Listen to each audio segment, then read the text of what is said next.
Homelander, the face of the boys, the self-proclaimed savior of America, the perfect superhero who gets absolutely humiliated every time he's compared to other superpowered icons. The internet treats him like a joke, the guy who talks tough until Superman sneezes him out of existence or Omni-Man folds him like laundry. But let's be real, Homelander isn't weak. He's terrifying, unpredictable, and one of the most ruthless live-action powerhouses we've ever seen. So let's strip away the memes and fan bias. What can Homelander actually do? What makes him dangerous? And more importantly, how far does his power really go when we put him under the microscope? Homelander is, at his core, the ultimate product of corporate heroism, a weapon wearing a smile. But underneath that image is a narcissistic sociopath with no restraint. In The Boys, he's the strongest being alive, completely unmatched on Earth. No one, not even Vought, can stop him. They've said it themselves. Every weapon on Earth has been tested against him, and all of them failed. That includes nukes. Physically, he's absurdly powerful. Bullets bounce off like raindrops.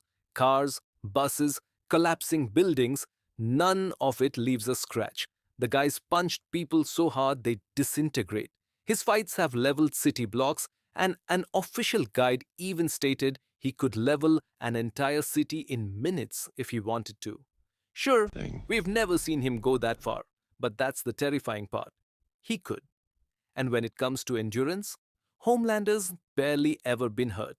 Queen Maeve breaking his nose was treated like a miracle, something no one thought possible. He's tanked explosions that destroyed entire facilities and walked away practically unscathed. If we had to rank his durability, it's easily multi-city block level, maybe higher.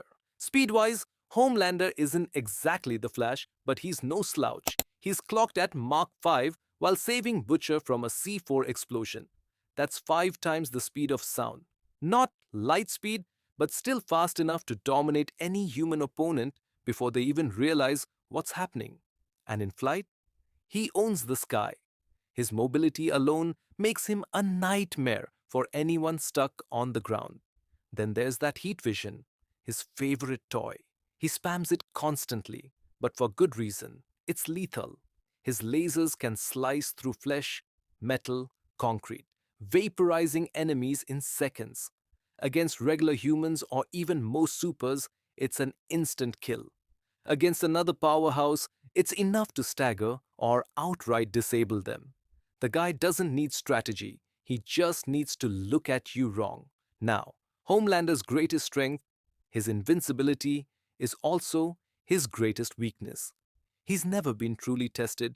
He's lived in a world built to worship him, not challenge him. He's powerful because no one dares to fight back. But throw him into universes where power scaling gets ridiculous. DC, Invincible, even Pixar. And suddenly, the cracks show. Let's look at a few comparisons. In the Incredibles universe, Gamma Jack's explosive plasma energy can shatter concrete and vaporize enemies at range. Homelander can tank bullets and explosions, but concentrated plasma blasts are on another level. Gamma Jack could stagger him, maybe even burn through his invulnerability if the hits stack up. Still, Homelander's stamina outlasts him. Jack burns out, Homelander doesn't. That's a 50-50 matchup. Against Invincible's Mark Grayson, it's not even close. Mark's fought Viltrumites who destroy planets for sport. He's been punched through continents and survives. Homelander, he gets tired beating up civilians. Invincible hits harder, faster, and heals quicker. Homelander wouldn't even see the punch coming before his spine's in orbit. Mr. Incredible, he's strong, sure, lifted trains, held up buildings, but he's not airborne. Homelander takes the fight to the sky, and Bob can't touch him. One blast of heat vision, and that's it. Homelander wins easily. Sonic the Hedgehog, whole different story.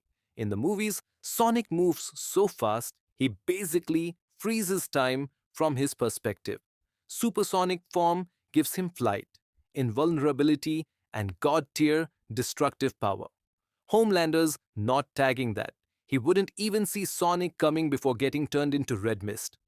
Stitch, yes, the little blue alien, sounds ridiculous until you realize he's a walking engine of destruction. He's tanked starship crashes, shrugged off plasma fire, and lifted vehicles 10 times his size. Homelander's raw power wins on paper, but Stitch's unpredictability and insane agility would make the fight messy. If Homelander underestimates him, and let's be honest, he could pull a surprise win. Then comes Metro Man. This isn't a fight, it's an execution. Metro Man experiences time at hyperspeed, essentially freezing everything around him. To him, Homelander moves like a statue. Even if Homelander fired his lasers, they'd look like slow-motion light beams. Metro Man could casually one-shot him, grab a snack, and return before Homelander hits the floor. Instant loss. Omni-Man? That's the matchup everyone talks about. And it's not close. Omni-Man is what Homelander pretends to be. A soldier built to conquer worlds. He's killed entire planets, fought beings who shatter mountains with punches, and tanked nukes without flinching.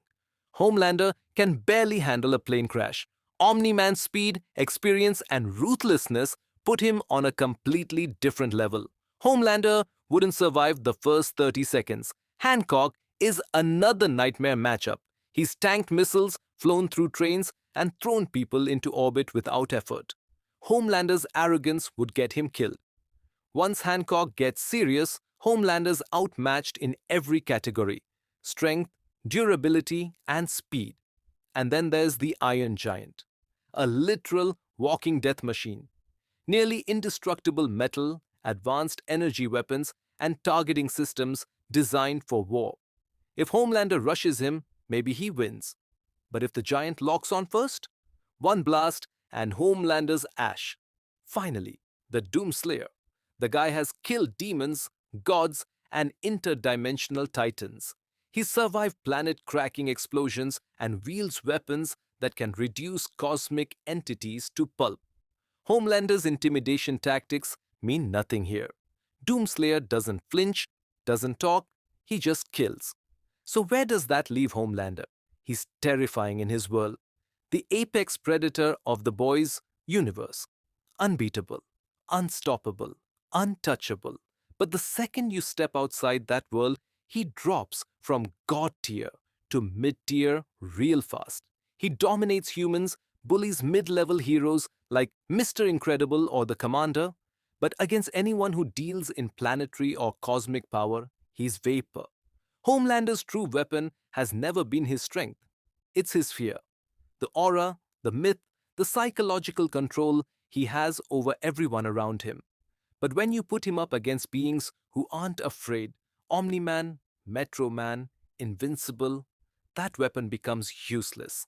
And in those worlds, Homelander's not the hunter. He's the prey. Verdict: Homelander reigns supreme in the boys, but beyond it, he's outclassed. Brutal, powerful, and terrifying, but only until the real gods show up